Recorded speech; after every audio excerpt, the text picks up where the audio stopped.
Hello there, and welcome to Sweet Child of Time. I'm your host, Steve Barnes, and we are in the midst of recapping Wheel of Time. We're on episode 3 right now. It's called What Might Be, and we're right where we should be. This chapter title comes from The Great Hunt, so they're exactly where they should be. They're using the appropriate chapter titles with the appropriate episode. Good deal. I'm here as usual. Well, as usual with these Wheel of Time podcasts, that is, with my co-host from MLMpod.com, from Mostly Speakin Sentai, and of course, he's the Marsh Land Monster. I've got James McCollum sitting here. Ahoy, James. Chips ahoy, and may water and shelter find you, Shade. I don't know. Yeah, there's a lot of shade today. We've had a lot of storms, so I appreciate that. We usually say that at the end, James. You haven't gotten these intro phrases correctly or the outro phrases correctly, but I appreciate it every time. Chips ahoy! Chips ahoy. We had a great episode this time around. I personally loved it. We got a lot of Nynaeve. If you look at like a graph of like who has been the most active actor in Wheel of Time in episodes 1 through 3, it's Nynaeve by a long hair. Mm-hmm. This episode also kind of left me a little confused and at one point a little angry, and we'll get to that. Not angry like a book purist angry, but just angry just in general. But this episode was still it was a lot of high points. Should have been called What Might Be Giants, because this is like some giant performances happening here. But yeah, from what I hear about online, that's been getting some pretty good reviews. Just lately, some more like critic reviews have came in, which bumped it up to like an 88% on Rotten Tomatoes. But are they being paid $50 to provide as such? Oh, I haven't looked into that. I would hope some type of scandal is not happening. It's of their own accord. It's got to be, James. What are the fans saying though? That's the most important thing, is what these fans are saying. Well, fans have it at 88% on Rotten Tomatoes, but if anyone doesn't know, currently a PR firm has been outed as for years paying critics on Rotten Tomatoes to, even if the review seems like it's slanted poorly, they're still giving it a fresh rating on rotted tomatoes. Now it is rotted from the inside out. So to inflate the scores so it doesn't go below a threshold. Yeah, it was only $50 to make people change their ratings. I guess they're getting paid to also make the ratings on whatever website or entertainment group they're doing, but still $50 is all it takes to be like, all right, because the fact that these movies would then succeed on a Rotten Tomato score, which is stupid. Just watch what you like, guys. It's no longer the 1970s where you have to base all your opinions on a reviewer who would know like what's going on. Like it was a more important job back then. And now it's just, do people agree with my opinion or not? Well, that's awful because, yeah, usually what I do is I find like a reviewer or a website that mostly aligns with how I feel, and then I'll trust their opinion. And a lot of times I'll find that this is a Vulture. And of course, I found a friend in one of my stories, Lindsay. I trust her reviews. I know she's not getting paid for her reviews, but she's a professional critic. So I think her opinion counts towards these critic scores. Yeah. But nobody's paying the fans crap. And so we're going to go with the fans pay. I don't like hearing what you just told me, James, that $50 for a positive review. My mind is reeling right now. What if Lindsay's like, oh yeah, I have ad-free Hulu. Yeah, I have ad-free Paramount. And you're like, well, oh yeah, you just write those off on your taxes because you need that stuff. Oh yeah. I just write that off on my taxes. Yeah. And you're like, no, $50. No. Maybe I should give Lindsay $50 to like review like this podcast well, and maybe that'll up some of our listeners. It's a good idea. I was going to say the same thing, but for one of my albums. Like, who can I pay $50 who has a platform to just say anything about? I'm going to give Howard Kramer $50 to say good things about the album on Who Charted. All 5 of the hot picks will be Anal Dentata next month. Heck yeah. Well, yeah, I'm begging you for some reviews from our listeners because I know before we got on the mic here, you were looking for some reviews to highlight on this episode. So yeah, Mhm. what you got for us now, James? Okay, so this is currently sitting at an 8.4 on IMDb, Mm-hmm. and it sits as the second highest rated episode of the entire series. What do you Oh, think is the top rated? oh, episode 4 from season 1. It is The Hell Dragon yeah! Reborn. Of course, another episode that strongly features Nynaeve. And that is 8.5. This sits at an 8.4. And I just have one review, mainly because it's completely contrarian to our normal reviews, which Okay. 9 out of 10, a good series based on a mediocre book. Oh Whoa! man. Holy I never shit! tried the I never tried the original books. The cover of the first one put me off. Just another author doing a weak rehash of Tolkien. This person is Whoa! wild. The I love TV it. show led me to try the first book, but not to change my view. I'm not reading anymore. But the TV series was fun. Okay, so they at least tried the books. I was like, the what? Moraine, as played by Rosamund Pike, was wonderfully convincing and remained so. It was genuinely surprising at time, at least to those of us who never read the books. An interesting ongoing story. I got depressed by the true believers who seem to keep watching just so they can complain about how much Mm. it bored and offended them. I'm puzzled as to why they bother. They can't actually put off the rest of us. Dang. Okay. Well, this guy's like spitting some truth, but he's also spitting some question marks at me as Yeah, well. the title of the review, a good series based on mediocre books. I'm like, I have to just read the title at least. And then the other reviews were kind of off put by the fake deaths, like the fake out deaths in this, Okay. Sure. which I can understand other Mm-hmm. series have done it. However, I c- I understand and I know in other series this is an issue where like, oh, someone's dead. Oh wait, no, they're not really.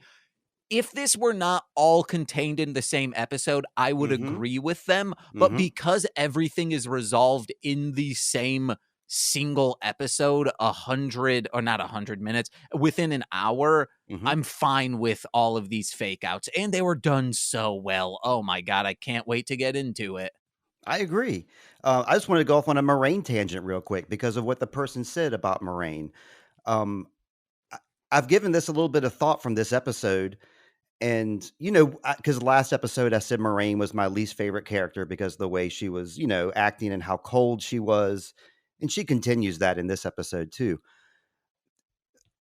She being Moraine, Rosamund Pike is doing exactly what is on the page of the books because Moraine is portrayed as a character who is um, above human, kind of like an otherworldly kind of person. Even the other Aes Sedai kind of look at her as like a mystical kind of figure. That's how she's presented in the books. Not exactly as a human. I mean, she is a human, but she's there's a lot of uplifting of her character. Mhm. And I think that Rosamund Pike plays it to a T. She does it. She's playing this character exactly as it's portrayed in the books. And she would know because she's reading these books right now, doing audio versions of them. So she's well acquainted with the character of Moraine. So just wanted to give her a shout out. So Rosamond doing a good job from Steve Barnes. I'd be so upset as one of the other actors being like, "Hey, I need to read these books for this role. I'm not getting compensated for reading them, but I should so I know the over scoping elements of it. Like, what is this really trying to convey? So then I know the writers what they are then trying to convey. There's that shorthand, like when you go into a recording studio, if you say, "Hey, that sounds muddy," and if you don't understand those shorthands, you're like, "Huh?" But then Rosamund Pike's like, yeah, I'm reading it for Amazon's audiobooks, guys. Yeah, I'm getting paid to do the research. And it's like, no, everyone should be getting a little bit of money from that. Agreed. All right, we're going to get into our recap. We'll do some I got some feedback for later, and of course we're going to say who our least and most favorite characters are. But for right now, let's get to that recap.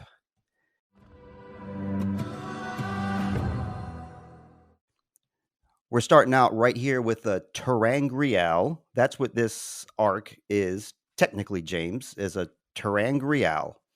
It was made by the Aes Sedai long ago who could create objects with the one power, which is something they can't do anymore.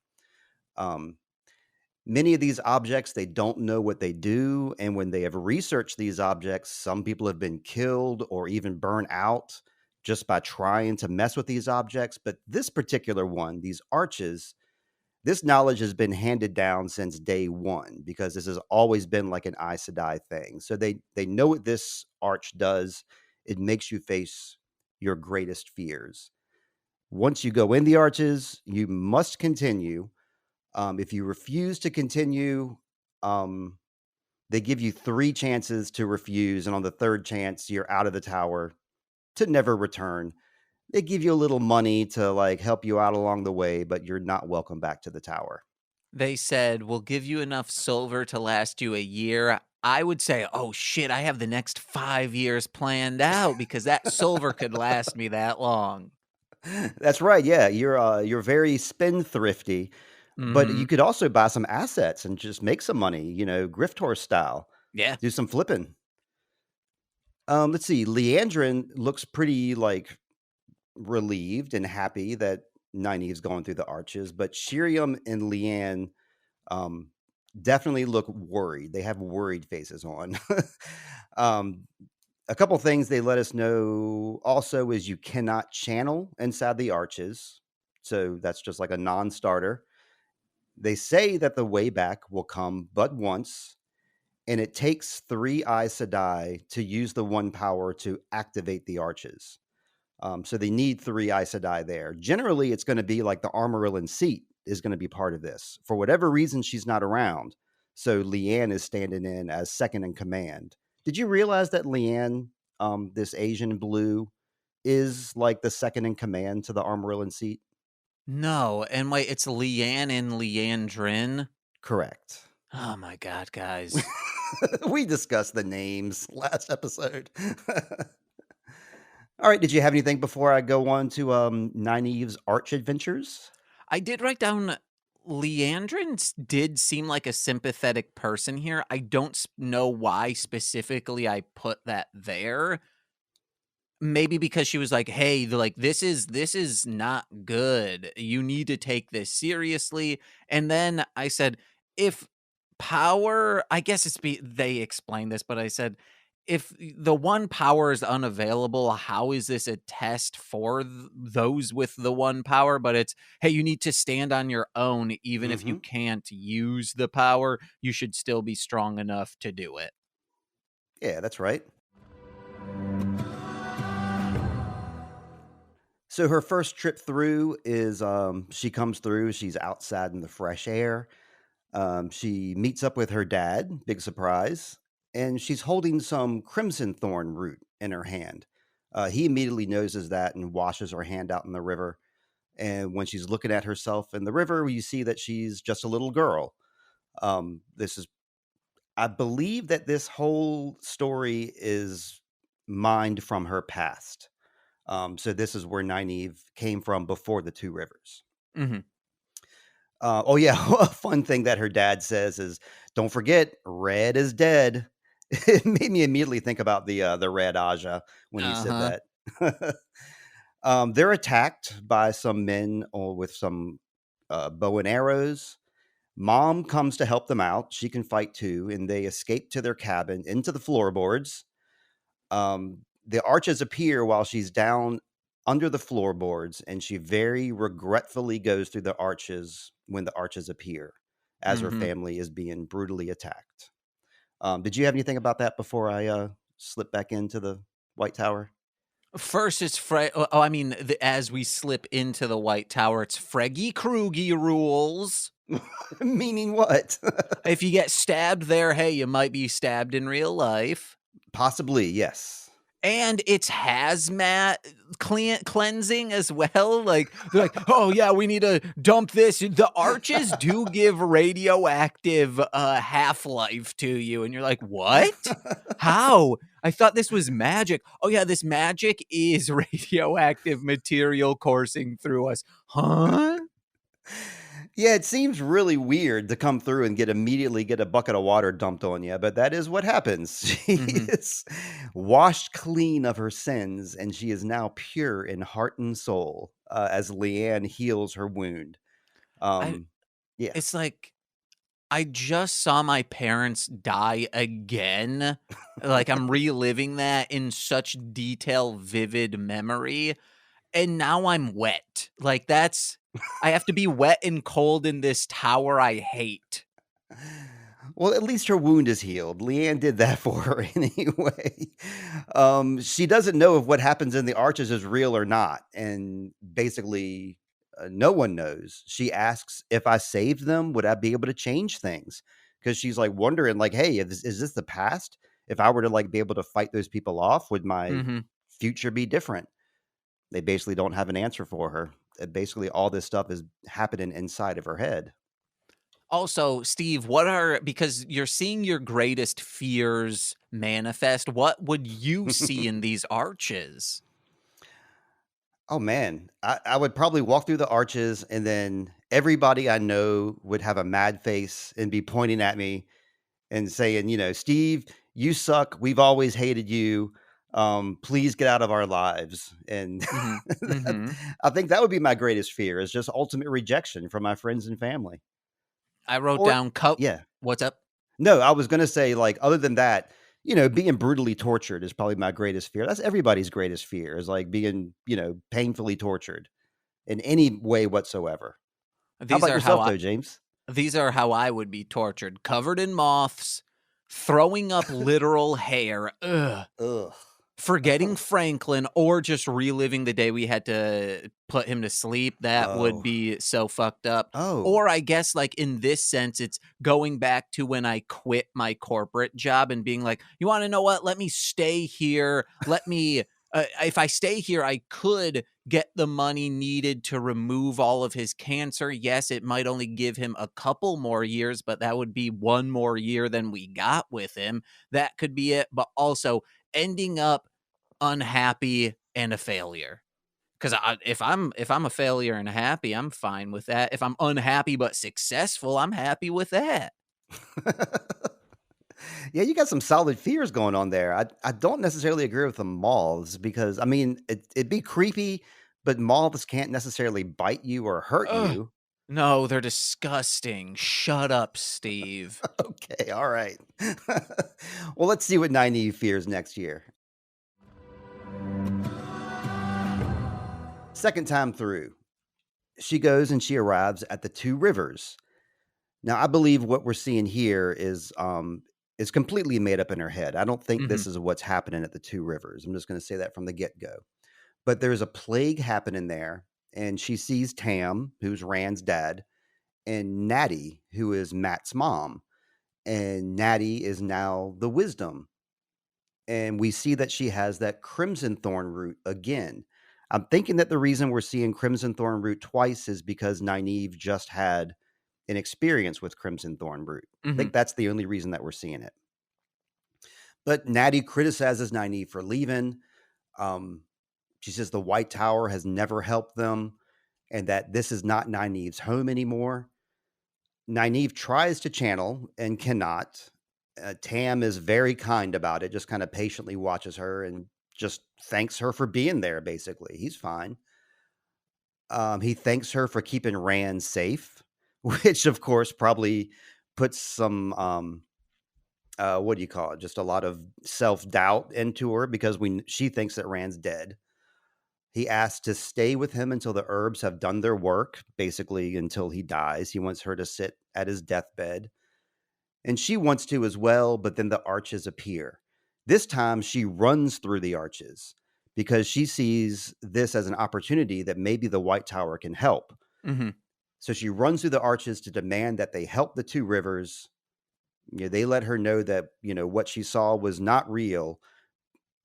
But Shiriam looks really worried at this point, and I get the impression that this is unusual for them, that they would have somebody react in the way that Nynaeve is reacting, just based on Mhm. Shiriam's reaction.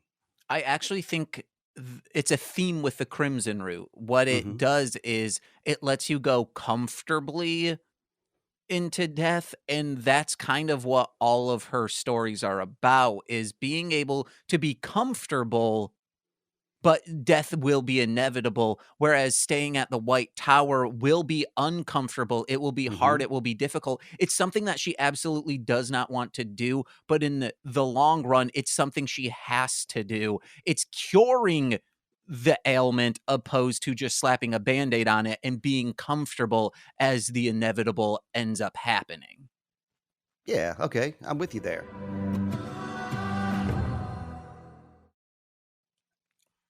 She goes through one more time. Um, well, not one more time. The next time she goes through, I should say, it's really windy and dark and scary, frankly. We see her, she's wearing a red robe or a red dress, I should say. So I don't know if that ties in with the Crimson Thorn root or she just sees herself as a red Aja, but she's in some sort of pain and Lan is speaking to her. And Lan is saying like nice stuff, like he's complimenting her. But what happens is she starts swinging an axe around and she comes back through the arches bloody. It's not her blood, but it's kind of really unclear what happened here. Mhm. Kind of looks like she killed Lan, right? Oh, I didn't notice any of the acts we like, this was just quick, quick, quick, and then she's out. I was like, "Wait, what?" I rewound it and watched it a couple times because I Okay. I couldn't quite figure out what was happening. It looks to me like she stabbed Lan, and it's Lan's blood on her dress. Um, so they say at this point, where are we at? That she has passed the trial, but she refuses the ring. She says, "It." What does she say? Keep your ring. I'm not your sister. She wants to know what happened in there, and she wants to know if she can turn back and help her loved ones. And they say no. But she makes a bold exit here. Like she passed the trial, Mhm. seemingly, gives up the ring, walks out.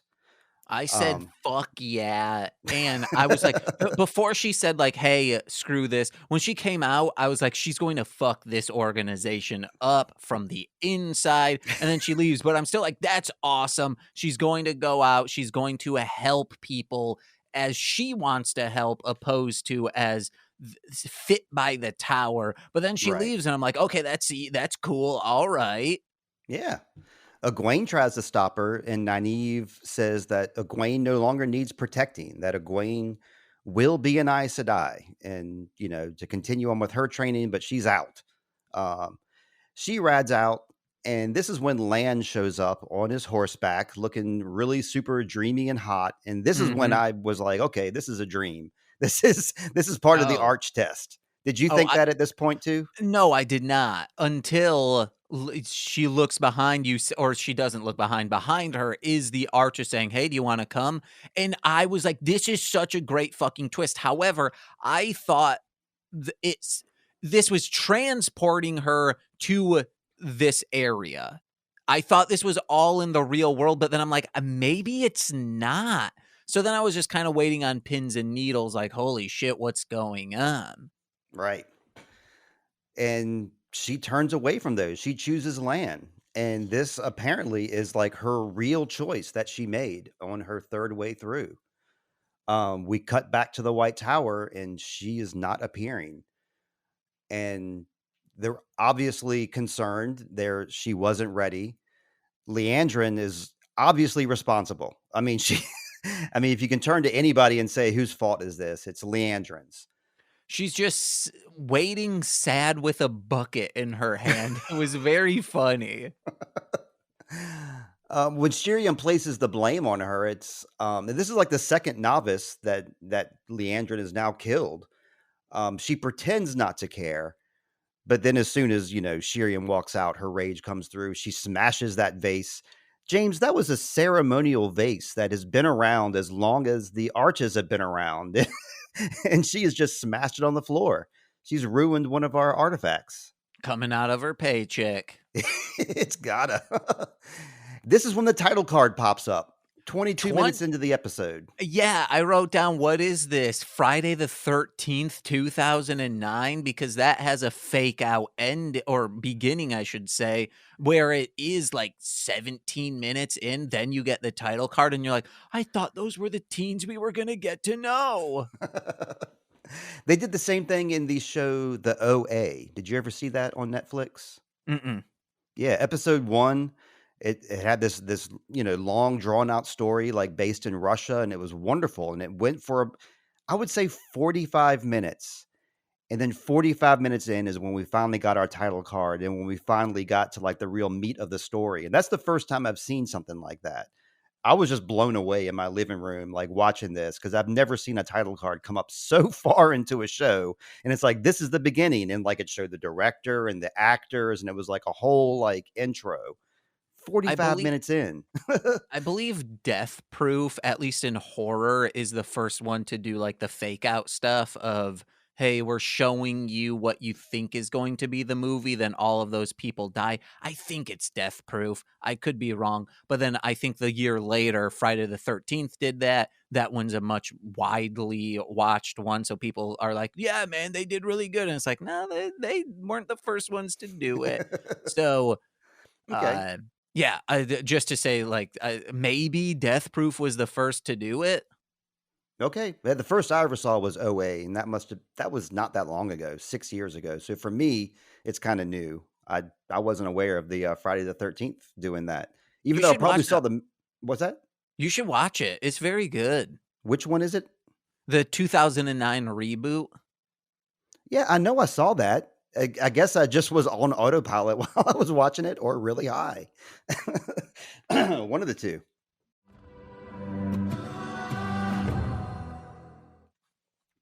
I'm going to continue on, James. Now that this Nynaeve storyline, we're going back to the West. Tommen's Head and the Senshin have all the prisoners lined up, and a throwaway line from Loyal is pretty important. He says even he has never heard of these people before or their culture. Ooh.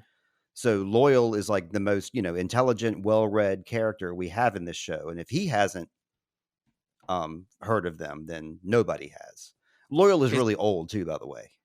it's like someone on MTV, like, I've never heard of these juggalos, but it's like 1997. And it's like, well, they've only been around for a few years. Well, it seems like these people have been around for a long time. The Empress and her voice command that a Damani, that's what they're called, those women that have like the pacifiers in their Okay. mouths. Yeah. I have that down as a note. My only complaint for this series so far is it's laughable. They look so much like they're a rave kid in New York City in 1998. Just don't have that. Have it be bigger, like have it look more like a mask, or like complete the jawline, do something. It looks like a binky, and I can't take them seriously. You're not alone in those thoughts, James. I think the exact same thing. I'm giving them a pass because I know what they're trying to do here with that. But yeah, it looks like pacifiers, and and even her makeup. She like definitely looks like a rave kid from that era. Mm-hmm. Anyway, her name is Miri, and she goes around. She is a Damani, which means that she can channel, but she's also under the power of the Empress. She doesn't really have the wherewithal to make any choices of her own. Pretty much every choice Miri makes is at the behest of the Empress. I believe that, we know that she can channel. So I think what she's going around is pointing out all the other girls that also can channel. Because I think that she can see other channelers just like Logain can. Mm-hmm. I believe that's what she's doing. There's no, I don't have any kind of magic wand to say I'm right, but I think that's what she's doing. Well, if you did have magic, you'd be going mad. I would not want that. I'd be want to be able to control that stuff. I go to Logain. These costumes are wonderful, especially the Death Guard costumes, like the real like intense soldiers with those face Yeah. masks. It's a really unique mask style that I haven't seen anywhere else. Have you? No. I Yeah. guess in some horror movies, and it kind of looks like I don't know why I said no. I was going to say it looks like Deathstroke from comic books or Killshot. I forget which one. I'll pull it up. Look kind of also like Slate from Teen Titans. Okay. Yeah, I'm not really familiar with any of those characters you named, but hopefully our listeners are. Yes, Deathstroke specific like from the oh wow, yeah, this is can I send you a chat? I'll just send it to you in Discord. Okay. Let's see. Oh yeah, the voice tells us that they are on stolen land and that they are there. They, the Sentient, are there to take it back. That this was promised to them. It sounds very Native American to me, right?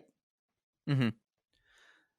So Uno wants to defend these girls. He doesn't like what's happening here, and he has a knife. Masima sees that he has a knife and is kind of like, "Hey, put that away." And he's kind of spotted by one of the guards that he has the knife, and he personally is singled out. When the voice asks, who's going to come take the oaths, who's going to be the first, Uno is the one that's singled out and brought before them. So if you take the oaths, you're forgiven and you will share in the prosperity, allegedly. If not, apparently you get the horn. Uno spits on their oaths.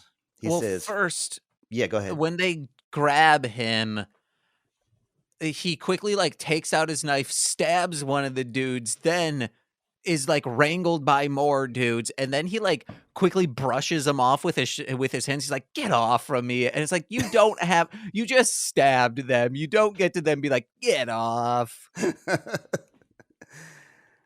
Well, they say they want Uno to take the oaths. He says, "Feck you and your oaths," which I really appreciate him saying, "Feck you." Um, so they proclaim the oaths for him: to obey, to wait, to serve. Then they spike the poor guy in the mouth. And this is when I was angry, James. I did not like Uno being stabbed in such a way. Uno is such a perfect side character that has such a unique perspective on everything happening around him. Why not keep him around? He's great comic relief. He's like just a great character in general. So I don't know. I think maybe it should have been Masima there instead of Uno. I wanted to stick around with Uno. Well, no, they built up this character for you only to kill them, probably. So it actually meant something. Yeah, but I don't know. He was around for the whole book series, James. Oh, okay.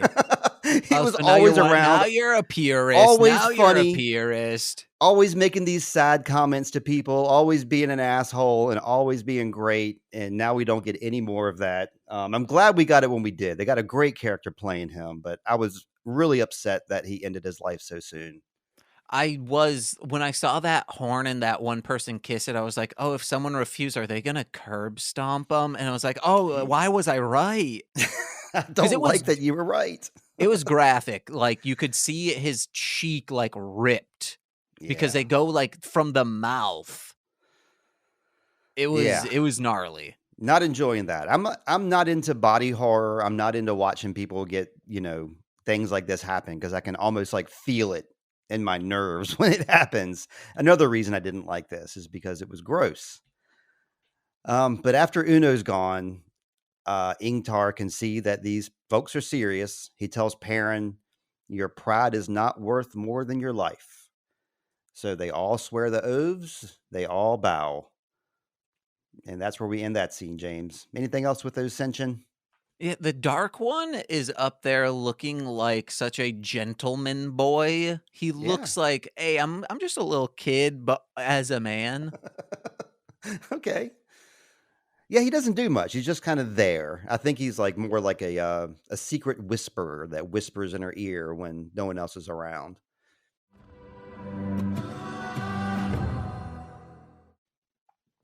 But we're heading over to Carheen now. We got Rand and Logain. So Logain lets us know that he remembers Rand. He mentions that red hair from the Aiel. Last episode, we were, I think both of us were calling red haired people Taviran, which is not right. They're Aiel. But we corrected ourselves in that episode. I heard already. So we're good.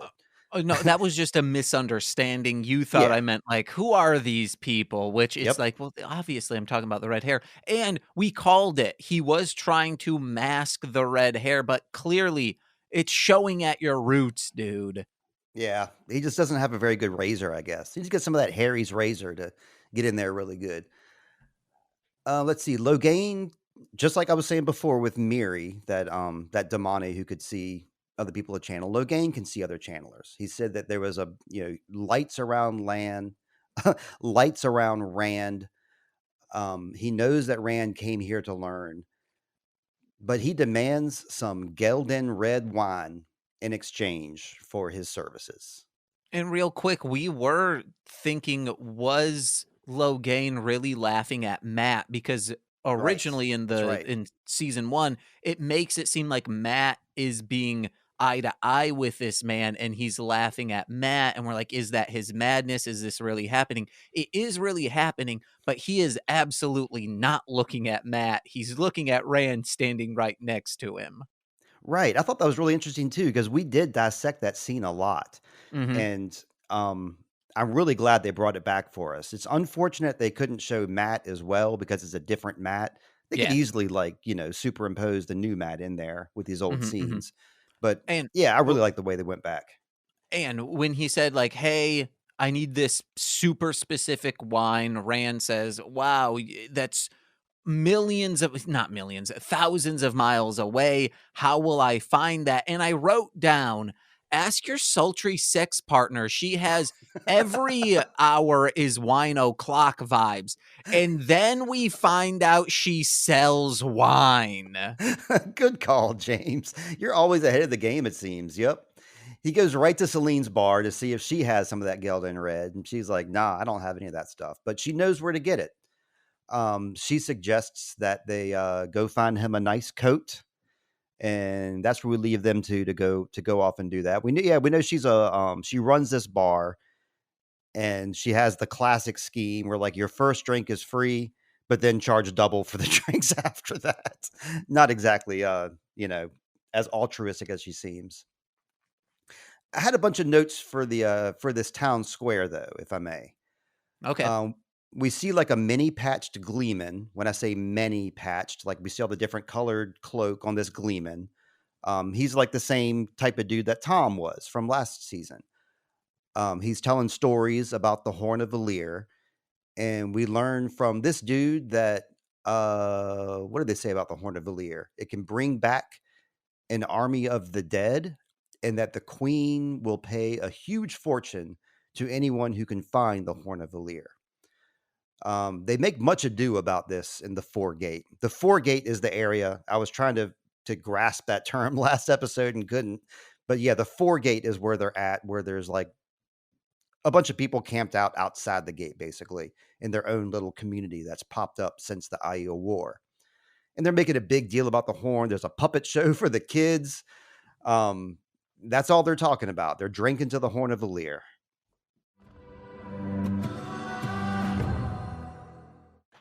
Next up, we're going to go back to the tower with Egwene and Elaine. Egwene is hungover from the drinks that Elaine provided last night, so we know she's got some good stuff. They go straight to Nynaeve's room, and Shiriam is in there, kind of tidying the place up, and she breaks the news that Nynaeve is no longer with us. And Elaine being there is helpful because Elaine kind of helps us realize that it appears Nynaeve is actually dead Yeah. because Elaine knows about the arches and knows, what happens in them and what happens if you don't come through. So she's hearing Shirian's words and she's taking them seriously, like, oh shit, Nynaeve's dead. But Egwene is like, well, let's just go back to the arches and get her out. Just go and get them. Shiriam gives Egwene a real like stiff talk about death. She's not being unkind, but she's certainly not being kind either. Yeah, And the way yeah. She says, your grief is your own, and just smack that person. Like, that's some Catholicism shit of, like, work on yourself by yourself, or Right. just shove it down. And this is why I think I'd already seen this scene when I was talking last episode about how, or maybe I was telling Heather. I'm not sure. I was just saying this Shiriam is not the same Shiriam. She was just such a sweeter person in the books. She was like a much nicer character in the books, and here they're portraying her as real stiff.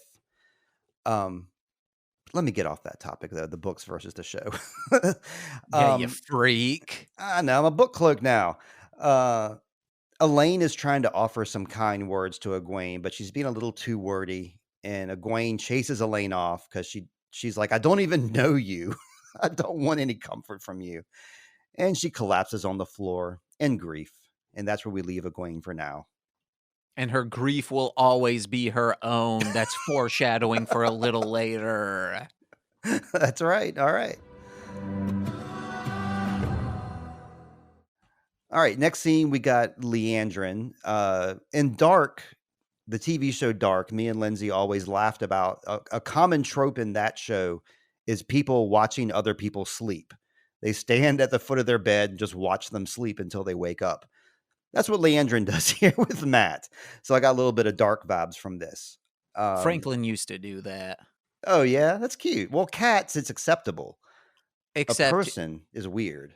He wouldn't just be staring, he would be screaming. That's how I was woken up this morning from Melissa, as a matter of fact. Her yelling at me to wake up. Hell yeah. Melissa's a cat, by the way.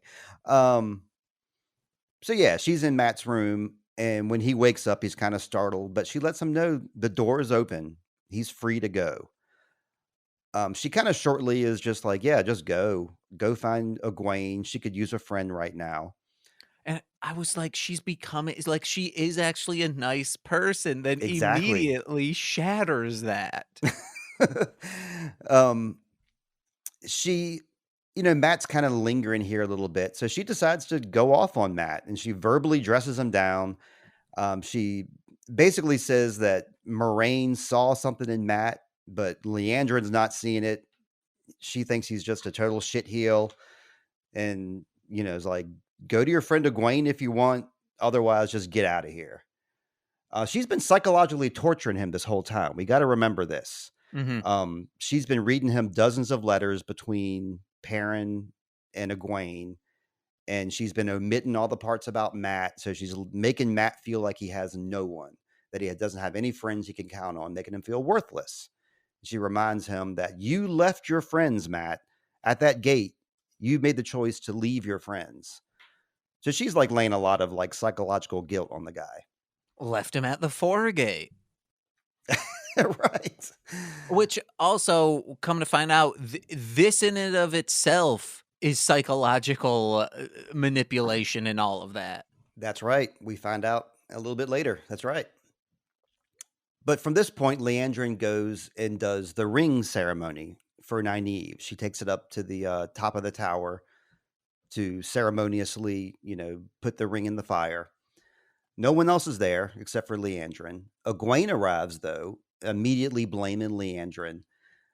Egwene doesn't attack when she doesn't attack Leandrin, but she blocks the door so Leandrin can't actually leave, which is kind of a foolish move for a novice to do that to a full Aes Sedai. Mm-hmm. Leandrin's, she doesn't do what most Aes Sedai would do, which would be, to punish them for that. Instead, she does like the whole edge of the ledge thing where she's talking to Egwene while her back is to a horrific drop.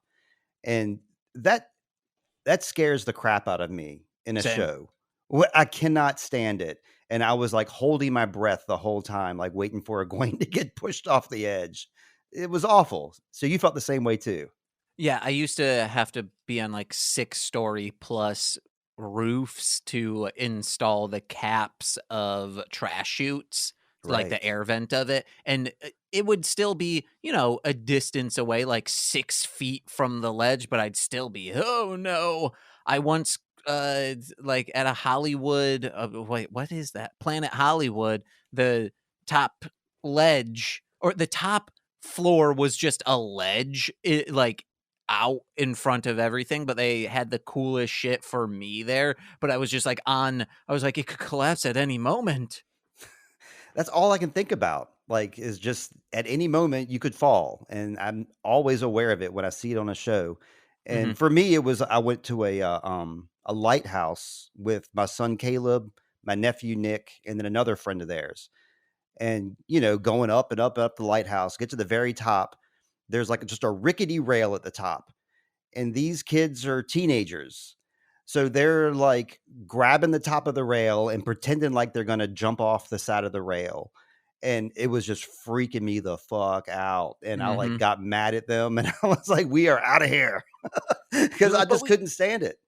but we saw this on Viva La Bam. That's right. I also in this scene enjoyed or not enjoyed. Leandrin goes, I didn't hate Nynaeve. I respected her. And I'm like, did you though? Because you treated her the same as you just treated Matt. So I don't, they're all pawns and toys to you of furthering your own status. So maybe that's what she respects out of them. Oh, maybe. I don't know. The main takeaway I got from this scene, though, is that Egwene blames Leandrin, rightly so. That Leandrin believed in Nynaeve, and this scene is also trying to solidify us to the fact that everybody believes that Nynaeve is dead Hmm. because Leandrin would not put the ring in there otherwise. So next up, we get Rand and Selene. They're going to a royal party to get that Geldin red wine. They're getting noticed left and right. Everybody's taking notice of Rand in his bright red coat. See, with my year of silver, what I would do is get one of those fancy coats, go to Oh, these fancy parties, yes. and then just get this insanely expensive wine to sell on the black market. That is a plan. That is a total plan. But Uh, or uh, this, or oh yeah, go ahead. I'm sorry. uh, I've never seen it before in any TV show or in real life, a cross shaped table is so amazing. I don't know why I loved it. It's better than a round table. It's better than just a long table. No, this is how dinner party should be set up. That's right, and it's effective too. It probably helps the servants when they're going around refilling stuff. Mhm. It's very effective. Um, People are taking notice of Rand. A noble woman hands him an invite to like just come hang out later, get to know them a little bit more. Rand ends up throwing that in the fire. Also, straight from the books, and that is a move that gets everybody intrigued in who this guy is in this red coat. And specifically, they are trying to figure out if we're outland nobles they can Hmm. use against each other, which Hmm. that is the most D&D moment of this entire show so far. Because yeah, you get the battles and whatnot. That's what people think D&D is all about. But no, this is the bullshit D&D is about, of going in somewhere pretending to be a nobleman only to be like, yeah, we're going to steal some wine from you. Well, he also learns about the politics of the Four Gate and about the hunt for the Horn of Valir. And the whole purpose of that is it's smoke and mirrors. I don't know if I wrote it down later. Let me see if I did, because then I can just read what I wrote. No, I didn't. But she basically says this whole horn is just smoke and mirrors. It's just a way to get people out of the Four Gate. It's a way to thin our population. Um, there is no reward. There probably is no horn, and it's just a story they tell. And the people in the Four Gate take it seriously. Obviously, they're really into it. Hmm. And we know because we saw season one. that the Horn of Valir probably is an actual object because they were, they were trying to tear up the floor to get to it. But these royal politic people in these houses, it's just a game to them. And now it's actually easier to find, I would think, because now it's no longer in the ground where maybe 5 people know it's in the ground. It's just out and about. Someone could stumble upon these dark friends and be like, "Hey, that's the Horn of Valir we're all looking for. Hey, 100,000 people with me. They have it. All right, let's go kill them. Oh, whoa, we actually did it. We've been whittled down to 900, but still." Yep. Yeah, so I think like later on, like when a fire breaks out, I think probably the politicians were probably happy about that. They were probably hoping it would it would burn more. But we know this lady that comes up and talks to Rand about the politics. Her name is Lady Nynaeve, and we'll see a little bit more of her next episode. I've watched ahead Okay. to episode 4. But Selene procures that bottle for Rand, no problem. He's visibly upset about this whole like horn lie that he just heard about. Um, it's just kind of shattering like his faith, and he leaves and leaves Selene there at the party, and he goes to Logain with the bottle. And we immediately cut to that. Rand's out of breath because I guess he ran the whole way to Logain with that bottle of wine. Logain basically has an orgasm when he smells the bottle, and from here it just gets nothing but sexual. Like first he like has an orgasm smelling the bottle, and then he says, this power that you have, it's an itch, and you're always urged to touch it, but eventually it will spill out of you. You can't control it. Which is visualized by him just pouring that bottle of wine and it Right. tipping over, which should be the first indication to Rand, oh, this person won't be able to help me. Well, that's what he says. He says that Logan can't help him, and he runs out of there. Exactly. Um, he does a little overpowering of Logain first, because Logain's first, he's acting out of hand, and he's saying, he's claimed to be the dragon. He's like, I'm the dragon. The blood of Luz Theron Telamon runs through my veins. Rand like overpowers him, walks out of there, and basically says Logain can't help him. This is when we see Matt, and he finds Egwene in the courtyard crying, and chooses, instead of going to her, to go back to men, to escape with men. It is a obvious thumbs down. James is giving the thumbs down, and I gave Matt the thumbs down. But then I think about how Leandrin has affected his decision-making process here. So Matt's thought process here is, I want to go help Egwene. She's crying for some reason. I don't know why. But wait, she doesn't care about me. She never asked anything about me. So why should I care about her? I'm going to go hang out with this new friend who never let me down yet. And yeah, James, you can speak on that. Just screw off, man. Like, this is just you, and you're being manipulated by the Aes Sedai, of like, they're putting these thoughts into your head. Why are you believing them? No one in your party really. Also, you didn't. You were like, oh, screw everything they say. They say they can't lie, but they can bend the truth. You were privy to that. You were saying that to Moraine, who was actually trying to help you, and you still were like, nah, fuck them. And then this person traps you in a dungeon for 5 or 6 months, and you're going to believe everything she says? No, man. Well, he goes back to that dungeon, and there's a giant hole in the wall behind the dresser, which I thought at first watch, I was like, well, there is a giant plot hole right there visualized for us. Because why would Leandrin knowingly let him do, or why is she not more, privy to this knowledge that he has this huge hole in his wall that goes right to the next cell?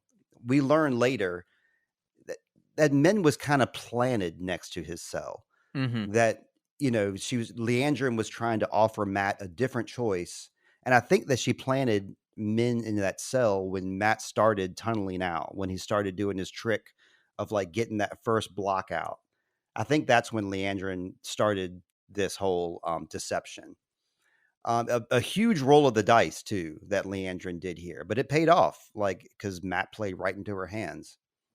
I am excited to see what is the end game here, because Right. clearly Min is bringing him to a specific area to pay off some sort of debt or whatever, because it's a short little scene. We can just skip to that real quick, right? Yeah. Okay. Sure. Because we're already touching on it, Hmm. where Leandrin like comes out of the shadows after Min's like, "Hey, I got to get one more thing before we head out of here. We stole these horses." And she says something like, "If this goes well and you do what you're told to do, Moraine will have nothing on either of us." Right. Moraine knows Leandrin's secret about her son, and Leandrin knows Min's secret about how she can see people's fortunes. So nobody else knows that Min can do that. I mean, she's told Matt, but Mhm. Moraine is the one who knows that secret, and Min doesn't like the fact that Moraine has that over her. Does that make sense? Yeah. So I Okay. wonder what will happen with this. Yeah, same here. I don't know. I know that like Matt is like being very predictable right now, and he's doing exactly what they want him to do. But he thinks it's his own choice, which is interesting. But yeah, that's where I think that is where we leave off with our Leandrin, Matt, and Min story. Mhm. Yeah.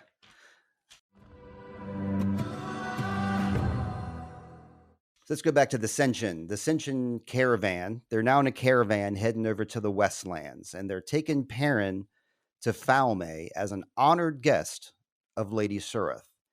This part really confused me as well, James. Um, so Ishmael shows up in Perrin's wagon train or whatever he's at, and gives him some water, which was kind of weird. Perrin kind of chokes on it. He notices that Perrin is becoming a wolf, and he says that the more wolf Perrin becomes, the more he's mine, as in the more he belongs to Ishmael. He does the did you recognize this line from episode 1 Star Wars where he says, "I'll be watching your progress with great interest"? No. That's verbatim what Senator Palpatine said to Anakin Skywalker, was that we'll be watching your progress with great interest. Um, Ishmael says, "Oh, here come the wolves," like he was expecting the wolves to come and overtake their caravan. The wolves are battling the Senshin, which seems like Ishmael should be concerned about. He doesn't seem concerned at all. He Mhm. leaves just in time for Elias to bust in and rescue Perrin. So these wolves are attacking the caravan to rescue Perrin, and it almost seems like the whole thing was set up by Ishmael because I he. Yeah, go ahead. I'm assuming that he knew how Perrin would react. He would start getting angry. He might not have been anticipating the other, like the person who is the, what's his name? Elias. Elias, to be there to rescue him. And I think this will be the push and pull of Elias is going to teach him how to use his powers for good, whereas the Dark One is betting on him letting the wolf Oh, take over. gotcha. Okay, that makes a lot of sense. Yeah, he wants Perrin to embrace his wolf self because he thinks that the more he does, the more that he can control Perrin. Sure, I like that. Let's see. We're gonna go back to Selene. This is another really weird part that I didn't figure out until my second time through. This scene, Rand arrives at Selene's house in his red coat, and she's pissed off that Rand left. But she instigates sex anyway, and she wants him to keep his coat on. She calls him my lord. She wants to have some, some power sex. And then it turns into like it seems like they're having like one power sex. It seems like Rand is like embracing the one power while they're having sex, and she's not afraid at all. She's kind of into it. But then it seems I get the gist, and I believe that this whole thing, this whole scene was just a wet dream that Rand had. Just like Oh, Logain okay. told him, it's going to eventually spill out of you. I think Rand just went home, had this crazy dream about having sex with Selene with the one power. He wakes up, the one power is in his hands from the dream, and it sets the place on fire because Mhm. he's wearing different clothes and he's by himself. I really believe it was a dream sequence. But yeah, he burns down Selene's house and inn here. And she's concerned about him, like, are you okay? Are you okay? I must have left the candles going or some crap. Rand doesn't correct her. And yeah, I believe that's where we leave Rand and Selene. Yeah, she's like, "Leave it on. It makes you look like Cody Rhodes." So, did you catch the fact that that was like a dream sequence, or were you I thought it was confused like I real. was? I thought it What? was real. Okay, all right. Um, Maybe it's because I have the knowledge of watching the next episode that Okay. I realize it was a. I mean, they don't say it. It's not like anything obvious. Then get out of here with that. Go on to the next scene. All righty. Okay.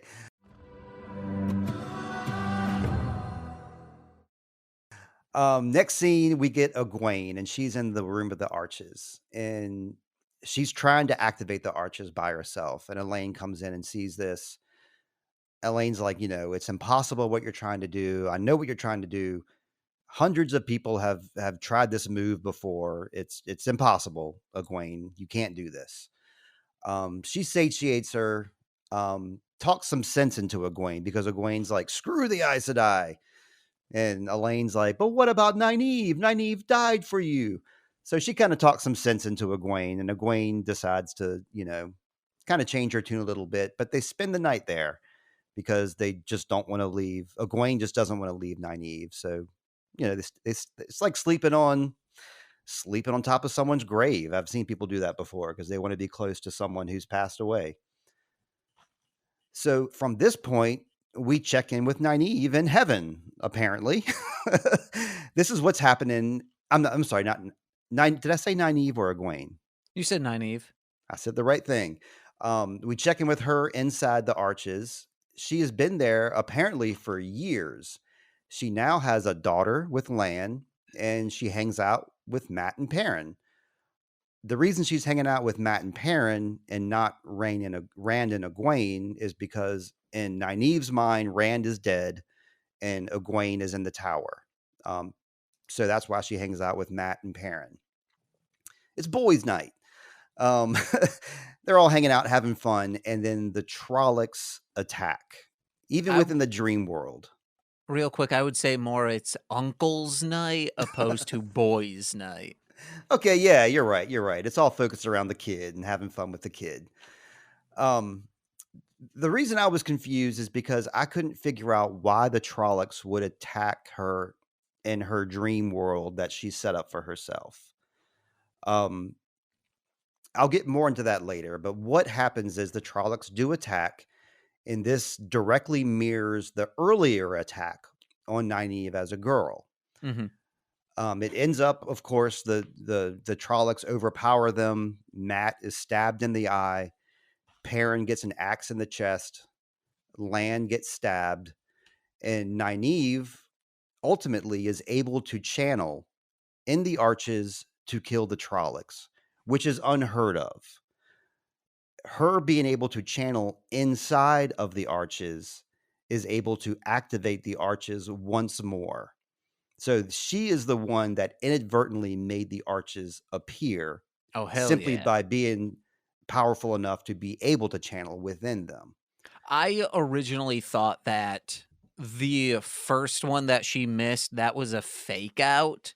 And then this is the real one. They wanted her to live out because this is her truest fear is Yeah. being comfortable, like living the life that she always wished she could live, but hey, I'm the wisdom. I can't really do this, or Mm-hmm. oh no, I have to be an Aes Sedai. I don't really want to do that. But the biggest fear is not being able to protect the one she loves because of a mistake she made in the past.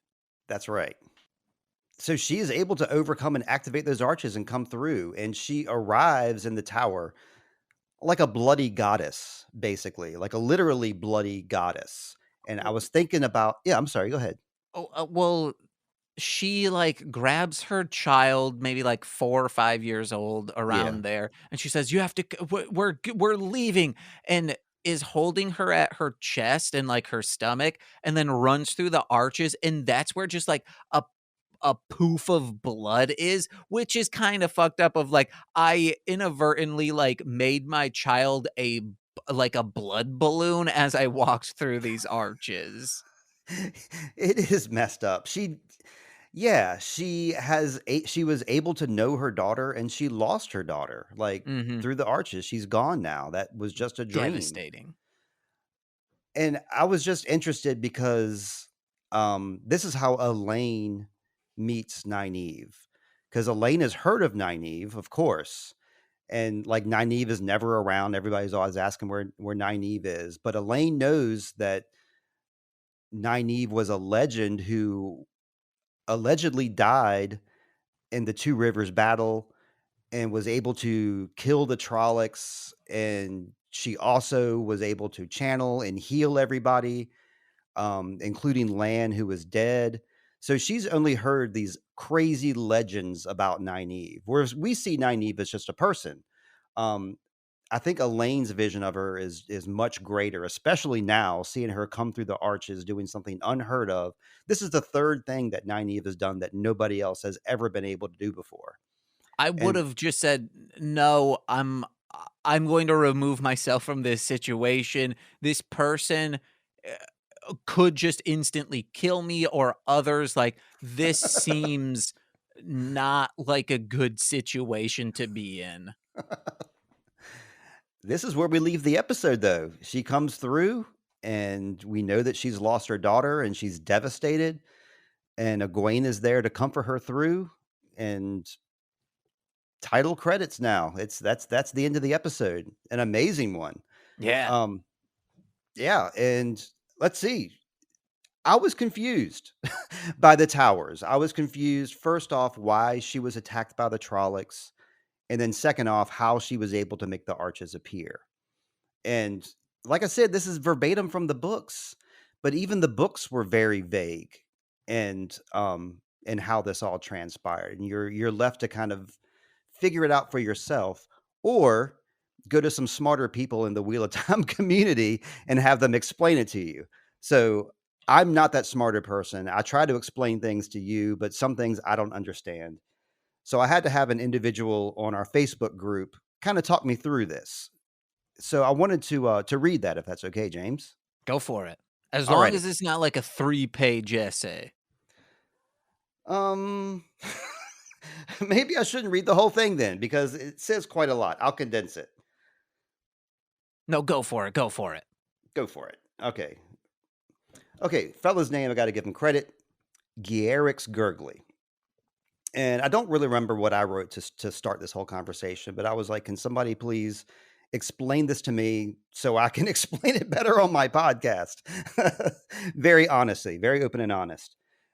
The too long didn't read Gierix gave me is the show wasn't breaking its own rules. It demonstrated how being a Taviran can bend the rules. Oh, hell yeah. So he goes on a little bit more. I need to unplug my phone so I can see this better.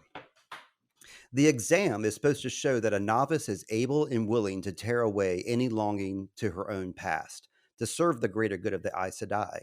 She needs to desire to be everyone's servant, to be able to return.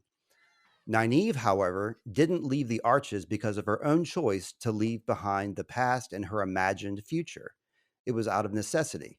First, she had to leave Tam to go back to the White Tower to ask for help. Second time was to save her child. As the third arch dream shows us, Nynaeve does not want to leave her past. She doesn't want to have anything to do with the Aes Sedai, but in the show, Nynaeve is a Taviran, and she doesn't have a choice.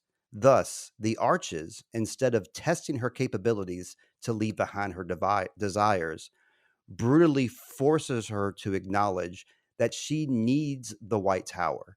She needs to want to be there. She doesn't want this power she's carrying. She doesn't even agree that she should be this strong, and she doesn't believe anyone should be this strong.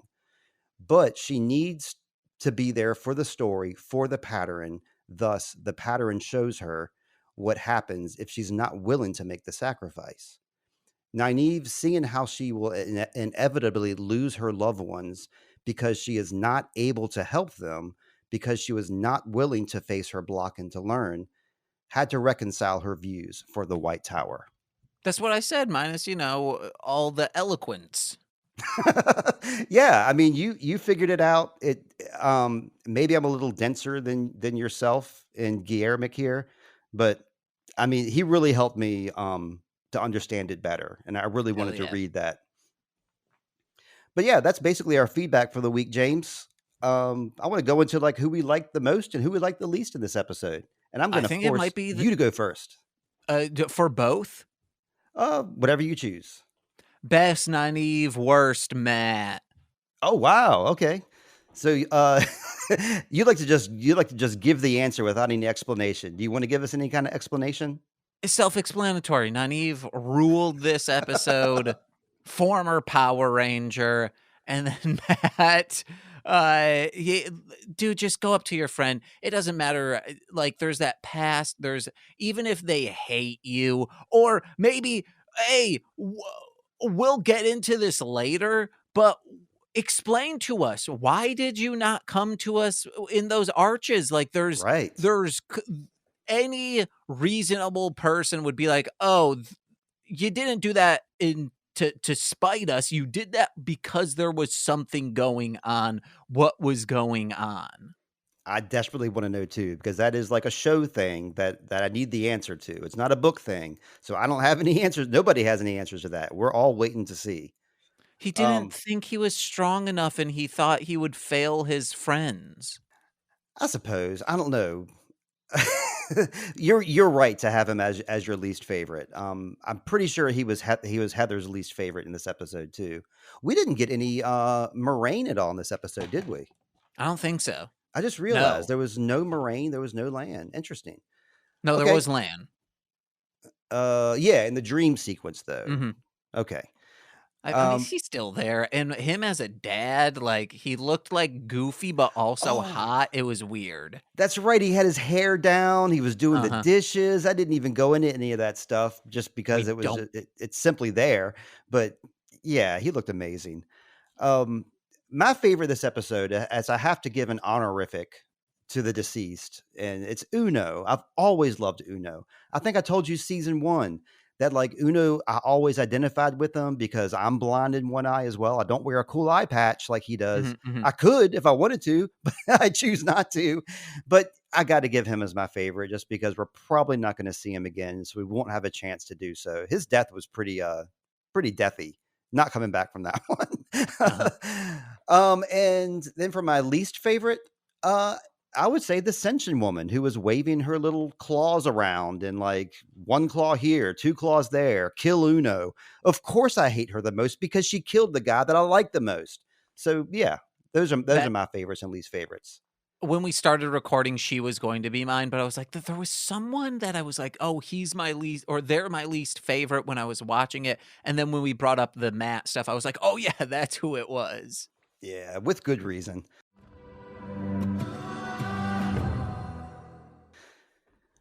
Well, James, that was great. We got through episode 3. On to episode 4 next. I'm into it. I'm glad you're liking this too. I'm really happy that you're enjoying this show. This was my whole goal with starting Sweet Child of Time was to have a show that you would enjoy that we could talk about. It worked. I'm so glad you're here with me, James. And Any it's a plugs for good, you this week? real quick, I was going to say, and it's a good thing I did not partake in 1899. Oh, why? Did you Because just that's not a enjoy? show that I would not have liked. Well, yeah, Nate kicked some butt on that one with me here. Yeah, any plugs for you this week, James? Hey guys, just listen to my album, The Modern Myth. It should be it's available everywhere. Not podcast. Music is found. When you're listening to this, it will be available because I'm pretty sure this comes out next Monday. Alrighty, I'll put a link in the notes. And I'm going to plug my other co host, Lindsay Dunn, over there at oneofmystories.com. She has movie reviews going back to 2007, and she's still doing movie reviews daily, basically. She's reviewed pretty much every movie that's out there and plus TV shows too. So her website is oneofmystories.com. She also has a podcast, a YouTube page, but they're all linked off of that One of My Stories.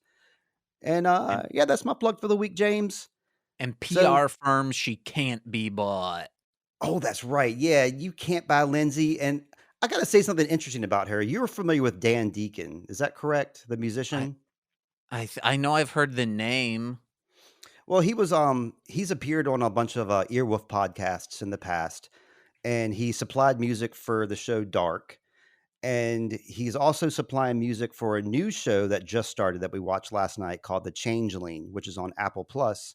Lindsay's going to be interviewing him in a couple weeks, and we're going to go up and see him a concert in North Carolina. So it's really cool that we got this Dan Deacon connection now because I'm a huge fan of this guy and always have been. Hell yeah. But that's my good news for the week. James, I'm going to let you go so you can continue podcasting. So until next time, until episode 4, I hope you always find water and shade, James. See you guys. Find Chips Ahoy as well at your local grocer. Bye. Bye.